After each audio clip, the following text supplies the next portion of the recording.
हरे कृष्ण माताजी प्रणाम। प्रणाम माताजी। हरे कृष्ण हरे कृष्ण।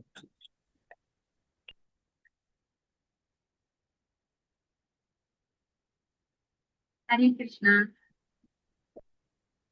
ഹരേ കൃഷ്ണ. എല്ലാവർക്കും ഹരേ കൃഷ്ണ. हरे कृष्णा माता जी। ഹരേ കൃഷ്ണ. ഓം അജ്ഞാനതിമിരാന്ധസ്യ തസ്മൈ ശ്രീ ഗുരവേ നമഃ. ശ്രീ ചൈതന്യമനോഭീഷ്ടം സ്ഥാപിതം യേന ഭൂതലേ സ്വയം രൂപകഥാ മഹ്യം ദദാതി സ്വയം. വന്ദേഹം ശ്രീഗുരോ ശ്രീപദകമലം ശ്രീകൃഷ്ണവംശ ശ്രീരൂപം സാഗ്രജാതം സഹഗണ രഘുനാഥാന്വിതം തം സജീവം സാദ്വൈതം ഹരിജനസഹിതം കൃഷ്ണ ശ്രീ രാധാ കൃഷ്ണപാദായ സഹഗണ ലളിതാ ശ്രീ വിശാഖാന്വിതാംശ്ച. നമോ വിഷ്ണുപാദായ കൃഷ്ണപൃഷ്ഠായ ഭൂതലേ ശ്രീമതേ ഭക്തിവേദാന്ത സ്വാമിനിധി നാമിനെ. നമസ്തേ സാരസ്വതേ ദേവി ഗൗരവാണി പ്രചാരിണി നിർവിശേഷ ശൂന്യവാദി പാശ്ചാത്യ ദേശതാരിണി. വാഞ്ചാകൽപതരുഭ്യശ്ച കൃപാ സിന്ധുഭ്യഃ വച പതിതാനാം പാവനേഭ്യോ വൈഷ്ണവേഭ്യോ നമോ നമഃ. ഹേ കൃഷ്ണ കരുണാ സിന്ധോ ദീനബന്ധോ ജഗത്പതേ ഗോപേശ ഗോപികാകാന്ത രാധാകാന്ത നമോസ്തുതേ. തപ്ത കാഞ്ചന ഗൗരാംഗീ രാധേ വൃന്ദാവനേശ്വരി വൃഷഭാനുസുതേ ദേവി പ്രണമാമി ഹരിപ്രിയേ. ജയ ശ്രീകൃഷ്ണ ചൈതന്യ പ്രഭു നിത്യാനന്ദ ശ്രീ അദ്വൈത ഗദാധര ശ്രീവാസാദി ഗൗരഭക്തവൃന്ദ. ഹരേ കൃഷ്ണ കൃഷ്ണ കൃഷ്ണ ഹരേ ഹരേ ഹരേ രാമ രാമ രാമ ഹരേ ഹരേ. ഹരേ കൃഷ്ണ. ശ്രീ രാധാ ഗോവിന്ദ് മന്ദിർ ഇസ്കോൺ മാംഗ്ലൂരിന്റെ ശ്ലോക് ഭാഗവതം ക്ലാസ്സിലേക്ക് എല്ലാ ഭക്തന്മാർക്കും സ്വാഗതം. प्रणाम माताजी हरे कृष्ण माताजी। प्रणाम माताजी। എല്ലാവർക്കും പ്രണാമം. ഓം നമോ ഭഗവതേ വാസുദേവായ. ഓം നമോ ഭഗവതേ വാസുദേവായ. ഓം നമോ ഭഗവതേ വാസുദേവായ. നിഗമകൽപതരോർഗളിതം അഥംസുതം പിബത ഭാഗവതം രസമാലയം മുഹുരഹുരസിതാ ഭുവി ഭാവുകാഃ. നാരായണം നമസ്കൃത്യ നരം ചൈവ ദേവീം സരസ്വതീം വ്യാസം തതോ ജയമുദീരയേത്. നഷ്ടപ്രായേഷു ഭദ്രേഷു ഭക്തിർഭവതി നഷ്ടികിം. കൃഷ്ണായ വാസുദേവായ ദേവകീ നന്ദനായ ച നന്ദഗോപകുമാരായ ഗോവിന്ദായ നമോ നമഃ. ഹരേ കൃഷ്ണ മദേക ബന്ധു മത്സംഗീൻ മത്ഗുരോ മന്മഹാദന അന്യഷ്ടാരക മദ്ഭാഗ്യമദാനന്ദ നമസ്തുതേ. ഗ്രന്ഥ ശ്രീമദ് ഭാഗവതം കീച്ചേഷ്ട പ്രഭുപാക്കിച്ചേ. ശ്രീമദ് ഭാഗവതം സ്കന്ധം 1 അധ്യായം 16. പരീക്ഷിത് മഹാരാജാവ് കലിയുഗത്തെ എങ്ങനെ സ്വീകരിച്ചു. ശ്ലോകം 11. നമോ ഭഗവതേ വാസുദേവായ. സ്വലംകൃതം ശ്യാമതുരംഗയോജിതം രഥം മൃഗേന്ദ്രധ്വജമാശ്രിതഃ പുരാത് വൃതോരഥാശ്വദ്വിപതയാ സ്വസേനയാ ദിഗ്വിജയായ നിർഗതഃ. ഹരികൃഷ്ണ. എല്ലാവർക്കും ചൊല്ലാം. ഓം നമോ ഭഗവതേ വാസുദേവായ. സ്വലംകൃതം ശ്യാമതുരംഗയോജിതം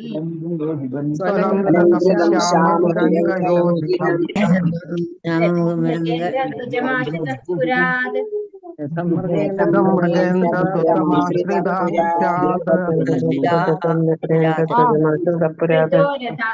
ധൃതോരഥാശ്വദ്വിപപത്തിയുക്തയാ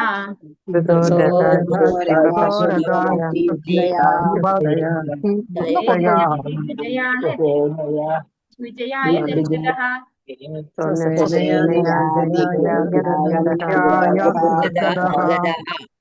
ഹരേ കൃഷ്ണ. സു അലങ്കൃതം നല്ലവണ്ണം അലങ്കരിച്ച. ശ്യാമ കറുത്ത തുരങ്ക കുതിരകൾ. യോജിതം കൂട്ടിയ. രഥം മൃഗ ഇന്ദ്ര സിംഹം. ധ്വജം കൊടിക്കൂറയായ. ആശ്രിത സംരക്ഷണത്തിൻ കീഴിൽ. പുരാത് രാജധാനിയിൽ നിന്നും. ഋതഃ വലയം ചെയ്യപ്പെട്ട്. രഥ തേരാളികൾ. അശ്വസേന. ദ്വിപപത്തി കരവീരന്മാർ. യുക്തയ അപ്രകാരം സജ്ജനായി. സ്വസേനയ കാലാൾപ്പടയോടൊപ്പം. ദിഗ്വിജയായ കീഴടക്കാനായി. നിർഗത പുറപ്പെട്ടു. വർത്തനം ഭാഗം എസ് ഭക്തി വേദാന്ത സ്വാമി പ്രഭുപാദി ചെയ്തു. കറുത്ത കുതിരകളാൽ നയിക്കപ്പെടുന്ന രഥത്തിൽ പരീക്ഷിത് മഹാരാജാവ് ഉപവിഷ്ടനായി. അദ്ദേഹത്തിന്റെ കൊടിക്കൂറയിൽ സിംഹചിഹ്നങ്ങൾ ഉണ്ടായിരുന്നു. പ്രകാരം അലങ്കരിച്ച രഥത്തിൽ തേരാളികൾ, അശ്വസേന, ഗജവീരന്മാർ, കാലാൾപ്പട എന്നിവരുടെ അകമ്പടിയോടെ ദുഃഖിച്ചതിനായി അദ്ദേഹം രാജധാനിയിൽ നിന്നും പുറപ്പെട്ടു. അപ്പോൾ നമ്മൾ പഠിച്ചുകൊണ്ടിരിക്കുന്നത് പരീക്ഷിത് മഹാരാജാവ് എങ്ങനെയാണ് കലിപുരുഷനെ നേരിട്ടത്, അല്ല എങ്ങനെയാണ് സ്വീകരിച്ചത് എന്നാണ്. അപ്പോ ഇവിടെ പറഞ്ഞു തരികയാണ്, പരീക്ഷിത് മഹാരാജാവ് ഭരിക്കുന്ന കാലഘട്ടത്തില് ഈ കലിയുടെ ഇൻഫ്ലുവൻസ് സാധാരണക്കാരായ ജനങ്ങളിൽ വന്നിട്ടുണ്ട് എന്ന് മനസ്സിലാക്കിയപ്പോൾ അദ്ദേഹം വളരെയധികം വിഷമിച്ചു. അദ്ദേഹം അതിനെ എതിരിടാൻ തന്നെ, അതിനോട് പോരാടാൻ തന്നെ ആയുധങ്ങൾ എടുത്തു. നമ്മൾ കണ്ടു, ക്ഷത്രിയർക്ക് യുദ്ധം എന്ന് പറയുന്നത് വളരെ ഇഷ്ടമുള്ള ഒരു കാര്യമാണ്, സന്തോഷം തരുന്ന കാര്യമാണ് അല്ലെ. അവര് യുദ്ധം ചെയ്യേണ്ടവരാണ്. അപ്പോ യുദ്ധം ചെയ്യാൻ ആരും ഉണ്ടായിരുന്നില്ല. പരീക്ഷിത് മഹാരാജാവിന്റെ ഭരണം അത്രയും നല്ലൊരു ഭരണമായിരുന്നു കാഴ്ചവെച്ചിട്ടുണ്ടായിരുന്നു. അതുകൊണ്ട് തന്നെ നാട്ടുരാജാക്കന്മാരൊന്നും അദ്ദേഹത്തോട് യുദ്ധം ചെയ്യാൻ വന്നിട്ടുണ്ടായിരുന്നില്ല. അപ്പോ കലിയോട് യുദ്ധം ചെയ്യാൻ അദ്ദേഹം വളരെ സന്തോഷത്തോടെ സ്വീകരിച്ചു എന്നാണ് പറയുന്നത്. അപ്പൊ അങ്ങനെ രാജാവ് ദിഗ്വിജയത്തിനായിട്ട് ഇറങ്ങി. എങ്ങനെയാണ് ഇറങ്ങിയത് എന്നാണ് ഇപ്പൊ ഇവിടെ പറയുന്നത്. കറുത്ത കുതിരകളാണ്. അപ്പൊ കറുത്ത കുതിരകളായിരുന്നു. നമ്മള് അർജുനന്റെ കുതിരകൾ വെളുത്തതായിരുന്നു എന്നാണ് പറയുന്നത്. ഇവിടെ പരീക്ഷിത് മഹാരാജാവിന്റെ കുതിരകൾ കറുത്ത കുതിരകളായിരുന്നു. അങ്ങനെയുള്ള കുതിരയില് എന്താണ് കൊടിക്കൂറ, സിംഹചിഹ്നം ഉണ്ടായിരുന്നു. നേരത്തെ അർജുനന്റെ കൊടിക്കൂറയിൽ ആരാ ഉണ്ടായിരുന്നത്? ഹനുമാൻ ഉണ്ടായിരുന്നു. ഇവിടെ സിംഹത്തിന്റെ ചിഹ്നമായിരുന്നു ഉണ്ടായിരുന്നത്. അങ്ങനെ അലങ്കരിച്ച രഥത്തില് മഹാരാജാവ് വരുമ്പോ കൂടെ ആരൊക്കെ ഉണ്ടായിരുന്നു? തേരാളികള്, അശ്വസേന, ഗജവീരന്മാർ, കാലാൾപ്പട എന്നിവയുടെ അകമ്പടിയോടെയാണ് കറുത്ത കുതിരകളാൽ നയിക്കപ്പെടുന്ന രഥത്തില് മഹാരാജാവ് പരീക്ഷിത്ത് ദിഗ്വിജയത്തിനായി രാജധാനിയിൽ നിന്നും ഇറങ്ങുന്നത്. അമൃതമേസി ഭക്തിവേദാന്ത സംസ്കൃത പ്രഭുപാത്തിച്ചേ രഥം വലിക്കാൻ വെളുത്ത കുതിരകളെ ഉപയോഗിച്ചിരുന്ന തന്റെ പിതാമഹൻ അർജുനനിൽ നിന്നും വ്യത്യസ്തമായി പരീക്ഷിത് മഹാരാജാവ് കറുത്ത കുതിരകളെയാണ് തന്റെ രഥത്തിൽ ബന്ധിച്ചിരുന്നത്. പരീക്ഷിത് മഹാരാജാവ് കൊടിക്കൂറയിൽ സിംഹത്തെയും അദ്ദേഹത്തിന്റെ പിതാമഹൻ ഹനുമാനെയുമാണ് മുദ്രണം ചെയ്തിരുന്നത്. പരീക്ഷിത് മഹാരാജാവിന്റെ രാജകീയ ഘോഷയാത്രയിൽ സർവാലങ്കൃതമായ രഥങ്ങളും അശ്വസേനയും കരിവീരന്മാരും കാലാൾപ്പടയും വാദ്യമേളവുമെല്ലാം അകമ്പടി സേവിച്ചിരുന്നു. അത്തരത്തിലുള്ള പുറപ്പാട് നയനങ്ങൾക്ക് ആനന്ദം പകരുന്നവ മാത്രമായിരുന്നില്ല, യുദ്ധമുഖത്ത് പോലും സൗന്ദര്യാത്മകമായ സംസ്കാരത്തിന്റെ അടയാളവും കൂടിയായിരുന്നു. അപ്പോ ഇവിടെ പരീക്ഷിത് മഹാരാജാവ് ഉപയോഗിച്ച കുതിരകള് വെളുത്ത കുതിരയല്ല, കറുത്ത കുതിരയാണ് എന്ന് പറയുന്നു.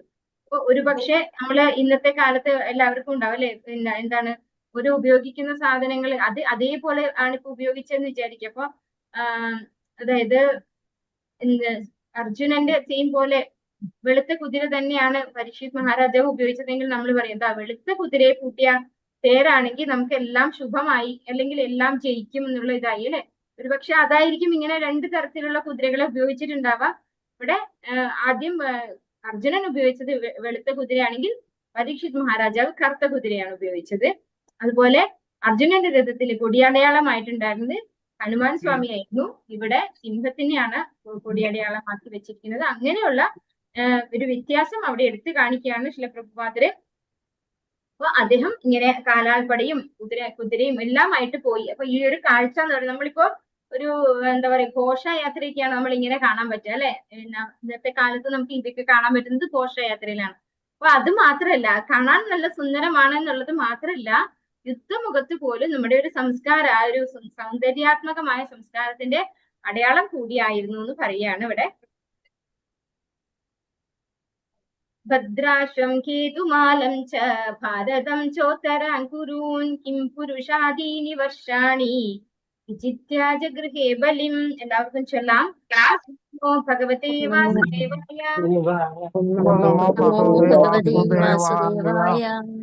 ഭദ്രാശ്വം കേതുമാലം ച ഭാരതം ചോത്തരാൻ കുരൂൻ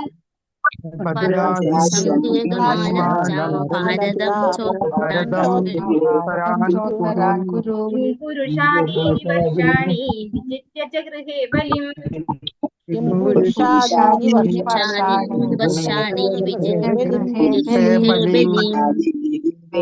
കൃഷ്ണ. ഭദ്രാശ്വം കേതുമാലം ച ഭാരതം ച ഉത്തരമേഖലയിലെ രാജ്യങ്ങൾ, കുരുവംശ സാമ്രാജ്യം, കിംപുരുഷ ആദീനി ഹിമാലയ പർവ്വതത്തിന്റെ ഉത്തരദിക്കിന് അപ്പുറം കിടക്കുന്ന ഒരു രാജ്യം, വർഷാണി ഭൂലോകത്തിന്റെ ഭാഗങ്ങൾ, വിജിത്യ കീഴടക്കി, ജഗൃഹെ പിടിച്ചെടുത്തു, ബലി ശക്തിയാൽ.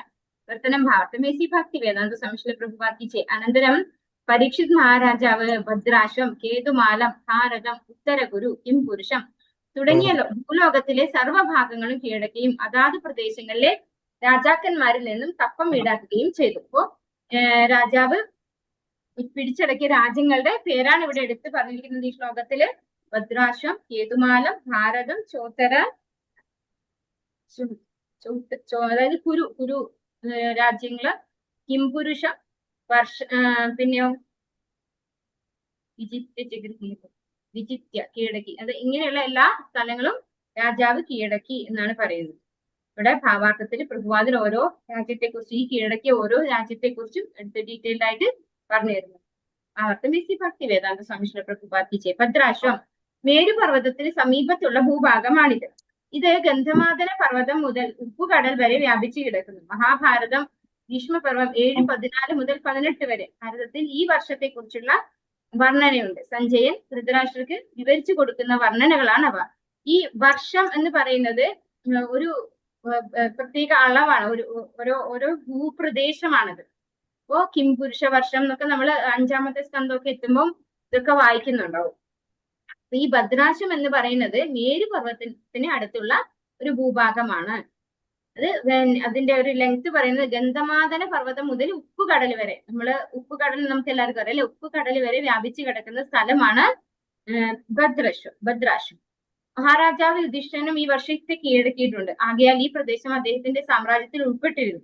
അദ്ദേഹത്തിന്റെ പിതാമഹൻ ശാസനം നടത്തിയിരുന്ന എല്ലാ രാജ്യങ്ങളുടെയും ചക്രവർത്തിയായി പരീക്ഷിത് മഹാരാജാവിന് മുമ്പേ തന്നെ പ്രഖ്യാപിച്ചിരുന്നെങ്കിലും അദ്ദേഹത്തിന്റെ മേൽക്കോയ്മയിലുള്ള അത്തരം രാജ്യങ്ങളിൽ നിന്നും കപ്പം പിരിക്കാനായി രാജധാനിയിൽ നിന്നും പുറത്തായിരിക്കുന്ന വേളയിൽ അദ്ദേഹത്തിന്റെ പരമാധികാരം അദ്ദേഹത്തിന് സ്ഥാപിക്കേണ്ടതുണ്ടായിരുന്നു. അപ്പൊ പണ്ടേ ഇത് ആരുടെ അധീനതയിൽ തന്നെ ആയിരുന്നു?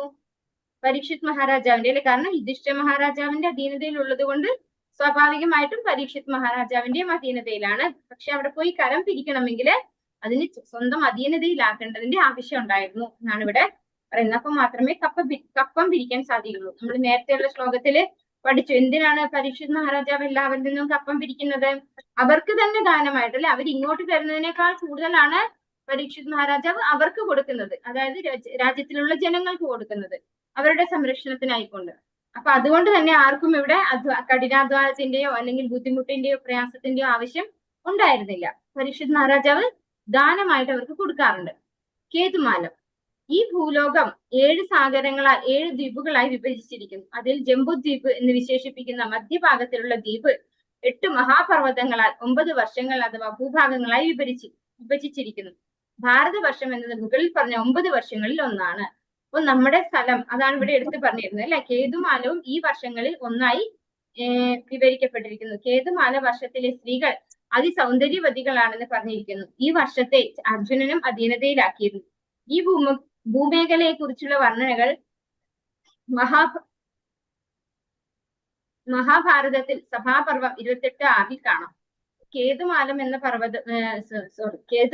എന്ന ഭൂപ്രദേശത്തെ കുറിച്ചാണ് ഇവിടെ പറയുന്നത്. 7 സാഗരങ്ങളും 7 ദ്വീപുകളുമായിട്ട് വിഭജിച്ചിരിക്കുന്നു. അപ്പോ ഇതൊക്കെ ഈ വിഭജനമൊക്കെ നമ്മൾ വരുന്ന അതായത് സ്കന്ധങ്ങളില് എനിക്ക് തോന്നുന്നു 6-ാമത്തെ സ്കന്ധത്തിലാ തോന്നുന്നു ഡീറ്റെയിൽഡ് ആയിട്ട് പറഞ്ഞിരിക്കുന്നുണ്ട്.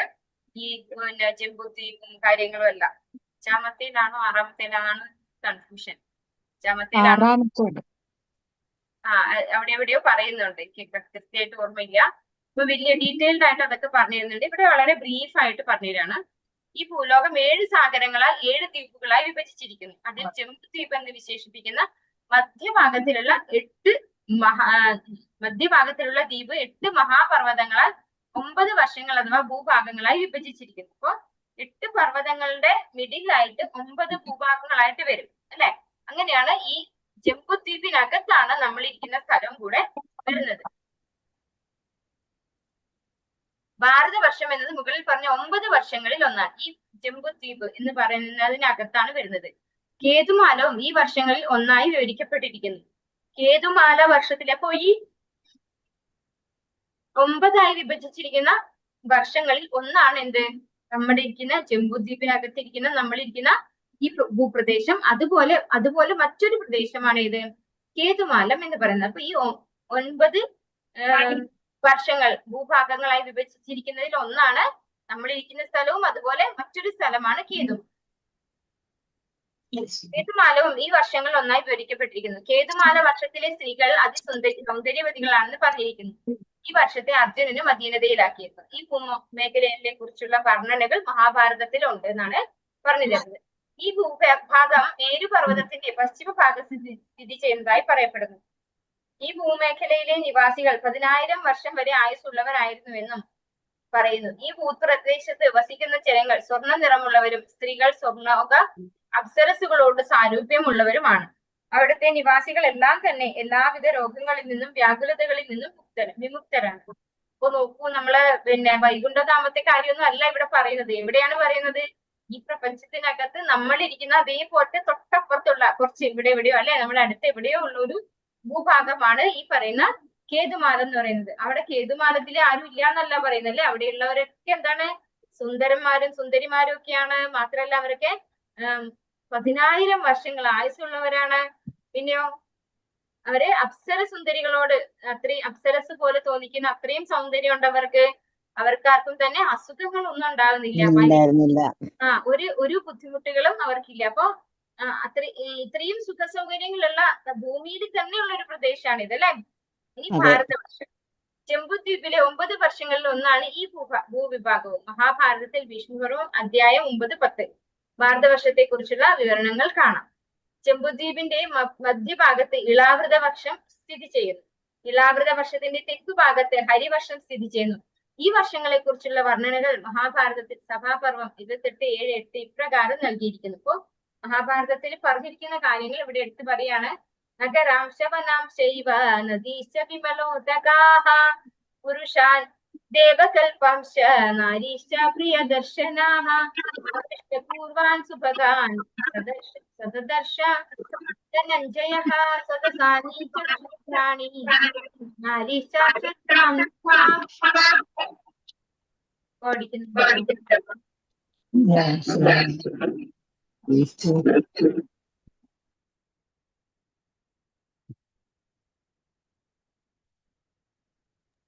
ഈ 2 വർഷങ്ങളിലെയും സ്ത്രീജനങ്ങൾ അതിസുന്ദരികളാണെന്നും അവരിൽ ചിലർ അപ്സരസുകളോട് അഥവാ സുലോക സുന്ദരിമാർക്ക് സമമായവരാണെന്നും ഇതിൽ പരാമർശിച്ചിരിക്കുന്നു. അപ്പോ ഭാരതവർഷത്തിലെയും കേതുമാല വർഷത്തിലെയും സ്ത്രീകളൊക്കെ സുന്ദരികളാണെന്നാണ് ഇവിടെ എടുത്തു പറയുന്നത്.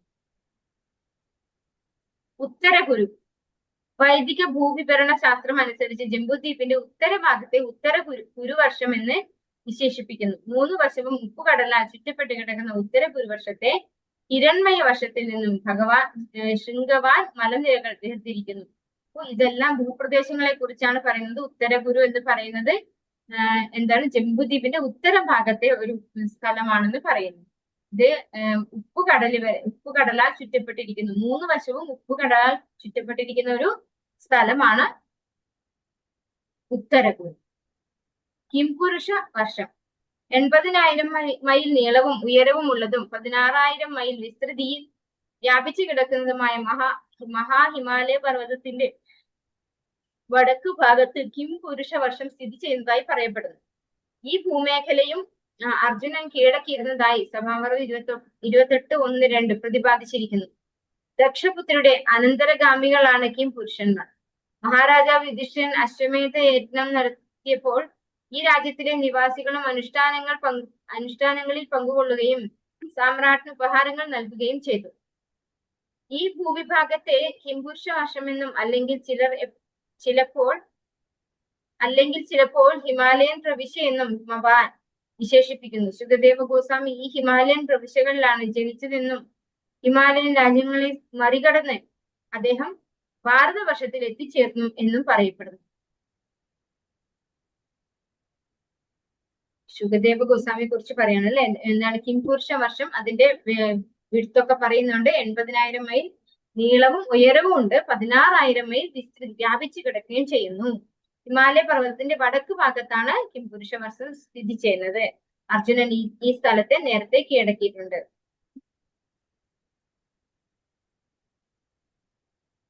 ശുകദേവ ഗോസ്വാമി ഈ ഹിമാലയൻ പ്രവിശ്യകളിലാണ് ജനിച്ചതെന്നും ഹിമാലയൻ രാജ്യങ്ങളെ മറികടന്ന് അദ്ദേഹം ഭാരതവർഷത്തിൽ എത്തിച്ചേർന്നെന്നും പറയപ്പെടുന്നു. ശുകദേവ ബ്രഹ്മർഷി ജനിച്ചത് ഇവിടെയാണെന്ന് പറയപ്പെടുന്നു. മറ്റൊരു തരത്തിൽ പറഞ്ഞാൽ പരീക്ഷിത് മഹാരാജാവ് സമഗ്ര ലോകവും കീഴടക്കി. എല്ലാ കടലുകളോടും മഹാസാഗരങ്ങളോടും ചേർന്ന് കിടക്കുന്ന പൂർവം, പശ്ചിമം, ഉത്തരം, ദക്ഷിണം എന്നീ ലോകത്തിന്റെ സർവ്വ ദിക്കുകളിലുമുള്ള എല്ലാ ഭൂഖണ്ഡങ്ങളും അദ്ദേഹത്തിന്റെ തന്നെ അധീനതയിലാക്കി. അപ്പോ ദിഗ്വിജയത്തിന് പോയ പരീക്ഷിത് മഹാരാജാവ് എല്ലാ വർഷങ്ങളും തന്റെ അധീനതയിലാക്കി എന്നിവിടെ പറയാം. ഓം നമോ ഭഗവതേ വാസുദേവായ. തത്ര തത്രോപശൃണ്വാനഃ സ്വപൂർവേഷാം മഹാത്മനാം പ്രഗീയമാണം ച യശഃ കൃഷ്ണമാഹാത്മ്യസൂചകം ആത്മാനം ച പരിത്രാതം അശ്വത്ഥാംനോസ്ത്ര തേജസഃ സ്നേഹം ച വൃഷ്ണിപാർത്ഥാനാം തേഷാം ഭക്തിം ച കേശവ തേഭ്യഃ പരമസന്തുഷ്ടഃ പ്രീത്യുജൃംഭിതലോചനഃ മഹാധനാനി വാസാംസി തതൗ ഹാരാൻ മഹാമനാഃ. ഹരേ കൃഷ്ണ. എല്ലാവർക്കും ചൊല്ലാം. ഓം നമോ ഭഗവതേ വാസുദേവായ.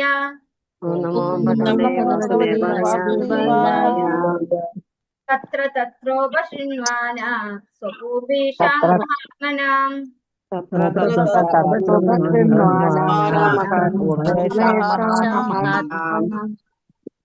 പ്രഗീയമാണം ച യശഃ കൃഷ്ണമാഹാത്മ്യസൂചകം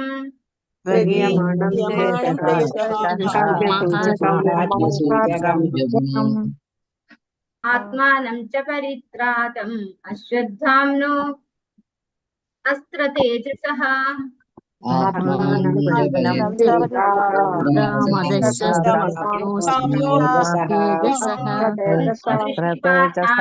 തേഷാം ഭക്തിം ച കേശവ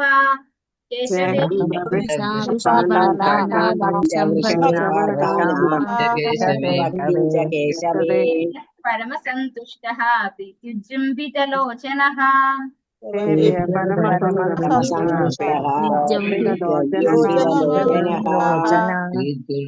മഹാധനാനി വാസാംസി തതൗ ഹാരാൻ മഹാത്മനഃ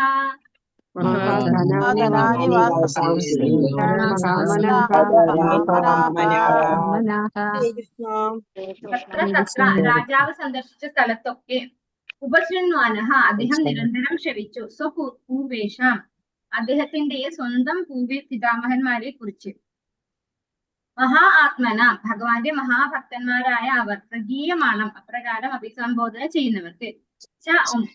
മഹാത്മ്യങ്ങൾ കൃഷ്ണ ഭഗവാൻ കൃഷ്ണൻ മഹനീയമായ പ്രവൃത്തികൾ സൂചിപ്പിക്കുന്ന ആത്മാനം അദ്ദേഹത്തിന്റെ സ്വന്തം പരിത്രാതം രക്ഷിച്ചു. അശ്വത്ഥാംനഃ അശ്വത്ഥാമാവിന്റെ അസ്ത്രം തേജസഃ ഉജ്ജ്വല രശ്മികൾ സ്നേഹം വൃഷ്ണിപാർത്ഥാന വൃഷ്ണിവംശജരും ഹൃദയുടെ സന്തതികളും തമ്മിലുള്ള തേഷാം അവരെല്ലാവരുടെയും ഭക്തി കേശവേ കൃഷ്ണ ഭഗവാൻ തേഭ്യഃ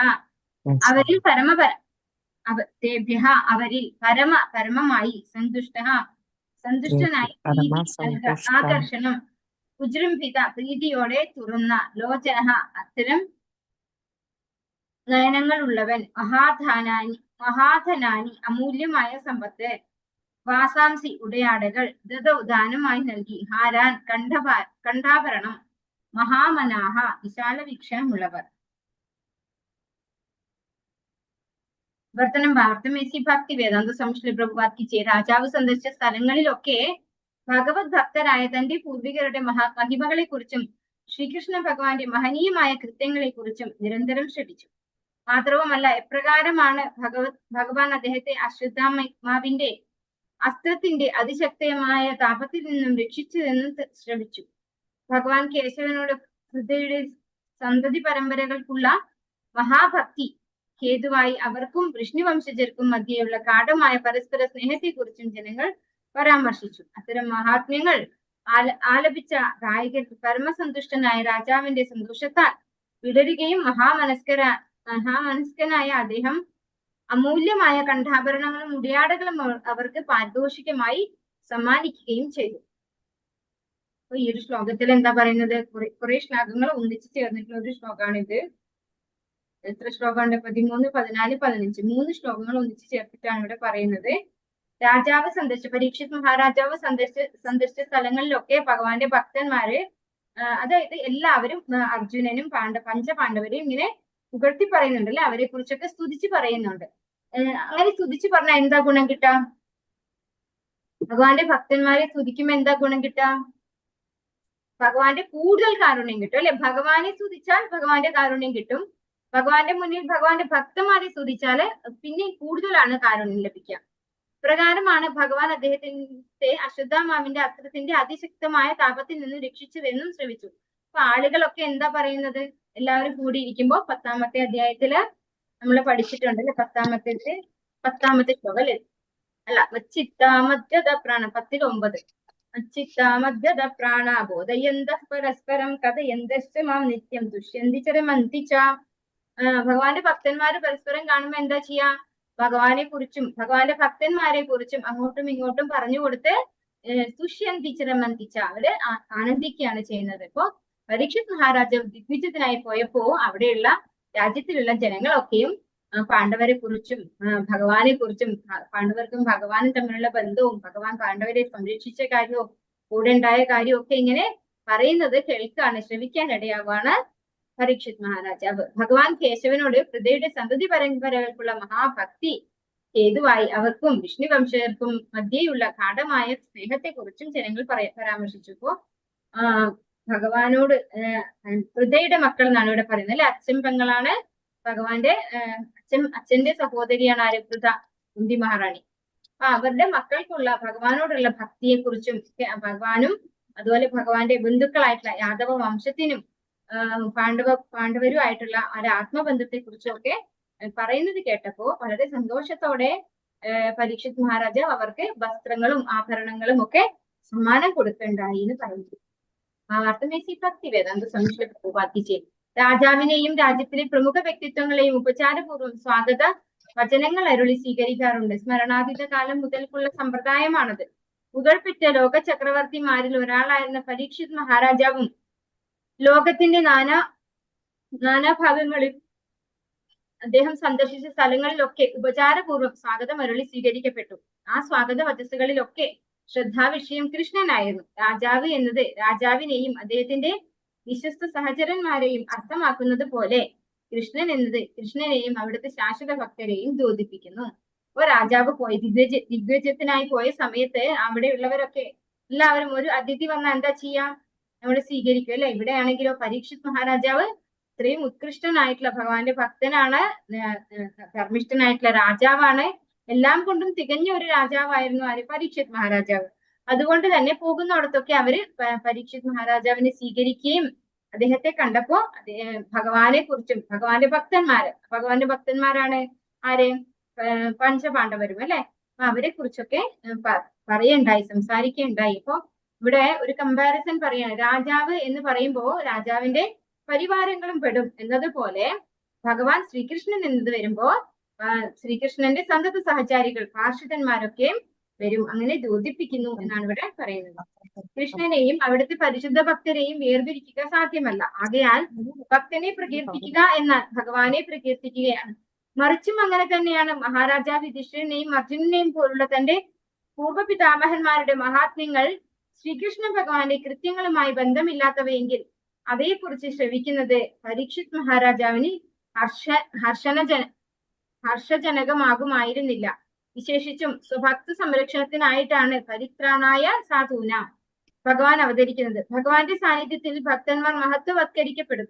കാരണം അവിടുത്തെ വിവിധ ശക്തികൾ മൂലമുള്ള ഭഗവാന്റെ സാന്നിധ്യമില്ലാതെ ഭക്തർക്ക് ഒരു ക്ഷണം പോലും ജീവിക്കാൻ കഴിയുകയില്ല. ഭക്തനെ ഭഗവാൻ അവിടുത്തെ ലീലകളിലും മഹിമാനങ്ങളിലും സന്നിഹിതനാണ്. ആകയാൽ ഭഗവാനെ അവിടുത്തെ പ്രവൃത്തികളെ ചൊല്ലി പ്രകീർത്തിച്ചപ്പോൾ, വിശേഷിച്ചും പരീക്ഷിത് മഹാരാജാവിനെ മാതൃഗർഭത്തിൽ വെച്ച് ഭഗവാൻ സംരക്ഷിച്ചതിനെ കുറിച്ച് പുകഴ്ത്തിയപ്പോൾ പരീക്ഷിത് മഹാരാജാവിന് ഭഗവത് സാന്നിധ്യം അനുഭവപ്പെട്ടു. അപ്പൊ പരീക്ഷിത് മഹാരാജാവിന് ഇത്രയുടെ ഗർഭത്തിൽ വന്ന് ഭഗവാൻ സംരക്ഷിച്ച കാര്യമൊക്കെ അവിടെ അവര് പറയുന്നുണ്ടായി. അപ്പൊ അങ്ങനെ കേട്ടപ്പോ അദ്ദേഹത്തിന് ഭഗവാനെ കുറിച്ച് സ്മരിക്കാൻ സാധിച്ചു.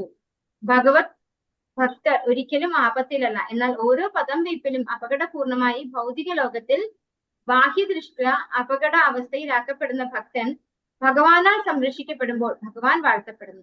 പാണ്ഡവരെ പോലുള്ള സ്വഭക്തർ കുരുക്ഷേത്ര യുദ്ധക്കളമാകുന്ന കുരുക്കിൽ അകപ്പെടാത്ത പക്ഷം ഭഗവത് ഗീതോപദേശകൻ എന്ന നിലയിൽ ശ്രീകൃഷ്ണ ഭഗവാൻ വാഴ്ത്തപ്പെടുമായിരുന്നില്ല.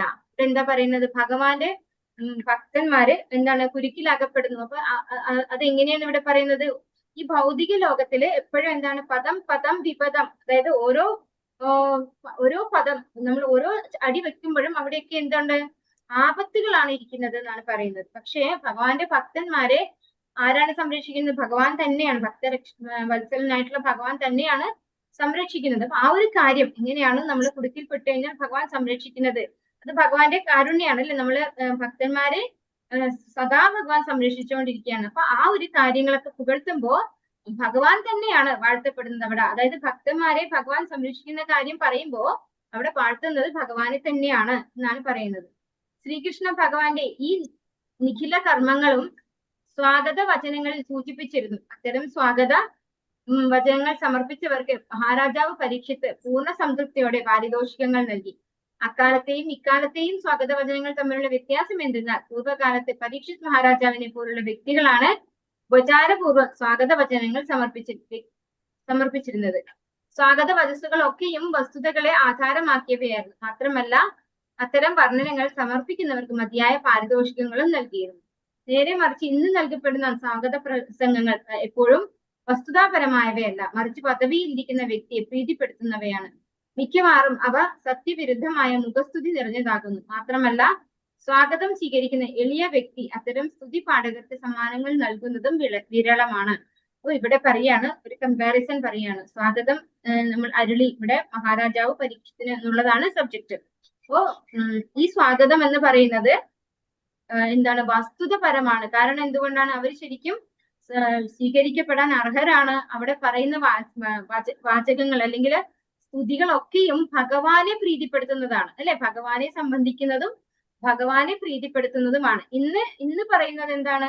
മുഖസ്തുതിയാണ് അല്ലെ. നമ്മൾ ആരെങ്കിലും കണ്ടു കഴിഞ്ഞാൽ നിങ്ങൾ വലിയ ആൾക്കാരാണെന്നൊക്കെ പറഞ്ഞുകൊണ്ട് അവരുടെ കുറെ കാര്യങ്ങൾ എടുത്ത് പുകഴ്ത്തി പറയാണ് ചെയ്യുന്നത്. പക്ഷെ അതൊരിക്കലും ആരെ സംതൃപ്തിപ്പെടുത്താനുള്ളതല്ല, ഭഗവാനെ സംതൃപ്തിപ്പെടുത്താനുള്ളതല്ല. അതുകൊണ്ട് തന്നെ അതും എന്ന് മാത്രമല്ല ആരും അവർക്ക് സമ്മാനങ്ങളൊന്നും കൊടുക്കാറുമില്ല.